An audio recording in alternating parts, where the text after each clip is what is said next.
current budget estimates allocating 15.4 billion shillings in the fight against COVID-19. Unless a new strategy is thought about where the country is allowed to focus on vaccinating even up to 20 million Kenyans by end of next year, even 30 million, whereby we have government as well as private sector players participating in vaccine, because there's no shortcut and there's no way out in terms of post-COVID recovery, economic recovery strategy.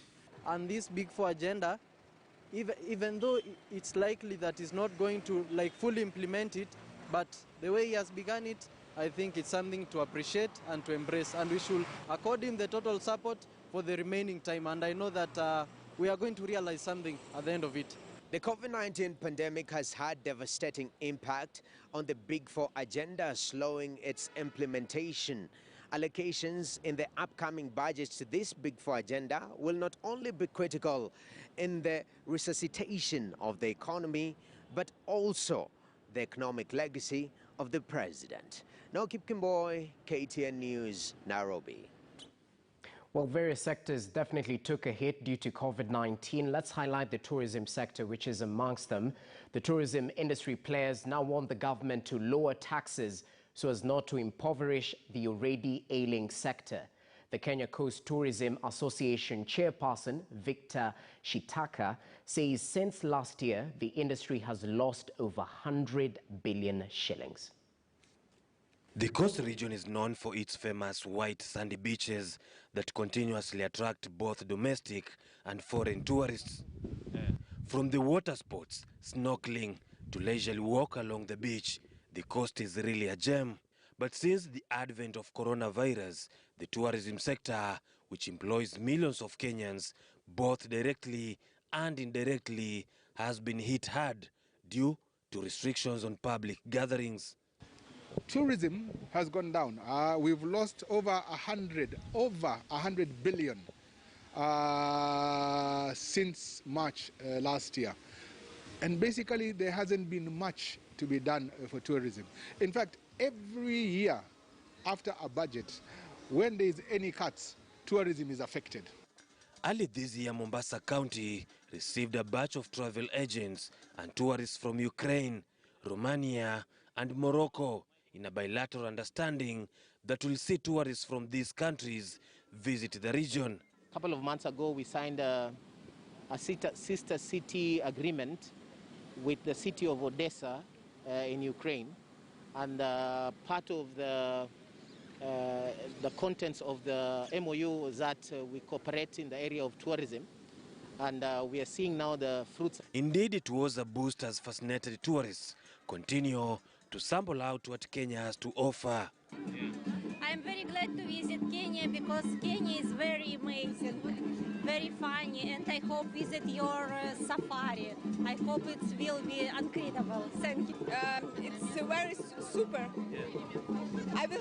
We are happy.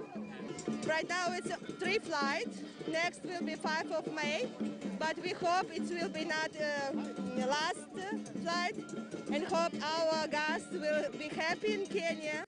The same can, however, not be said of the industry players, who at the moment have nothing to smile about.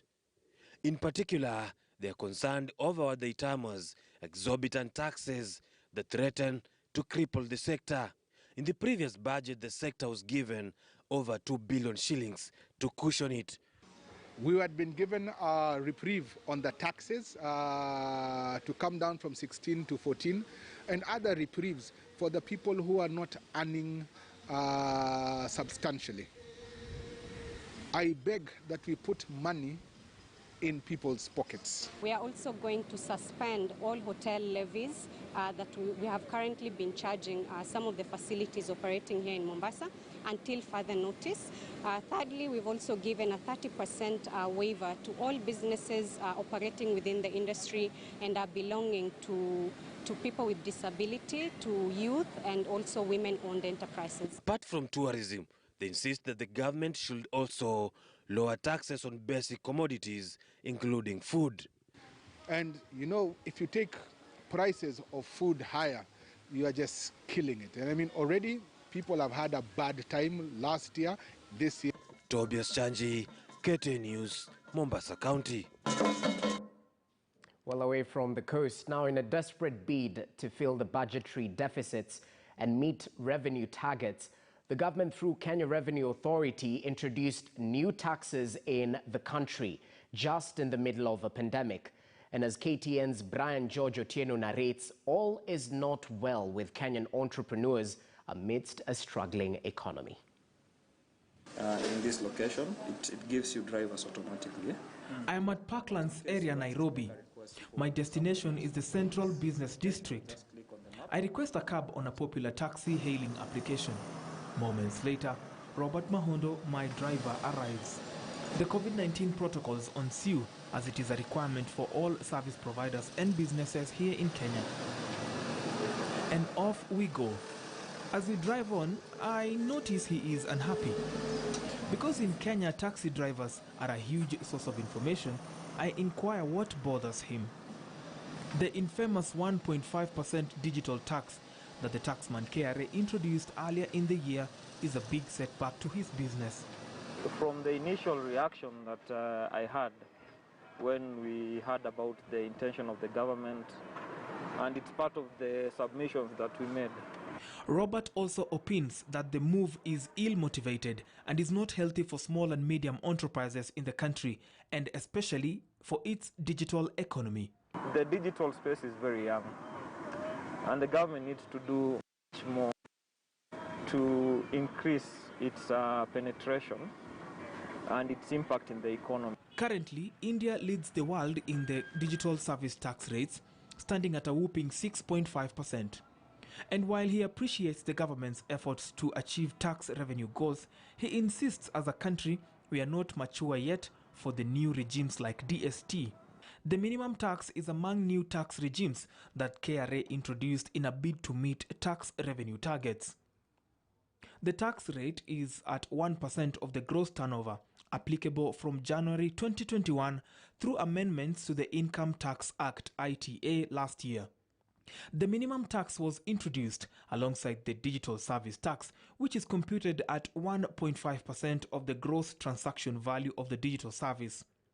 DST, as it is commonly known, will affect e-commerce platforms, content creators on YouTube, digital influencers, and other forms of digital marketing.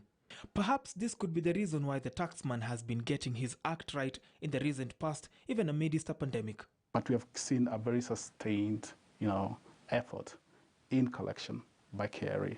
However, it has not been all rosy for KRA, as this is all but a reflection of a turnaround from a series of missed revenue targets dating 8 years back.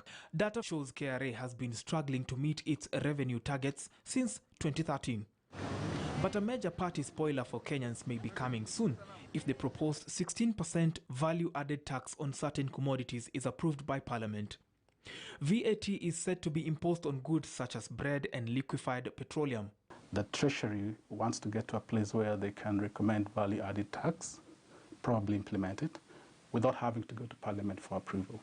For now, the taxes will weigh heavily on the citizenry as they hang on the last shaky string of hope, either an economic recovery or an almost impossible revoking of the new taxes. Brian George Otieno, KTN News, Nairobi. Now shifting focus to the East African scene, Rwanda will not present its budget day today alongside the rest of the East African countries' regional states, but will give its spending plans later this month during the presentation to Parliament of the draft budget for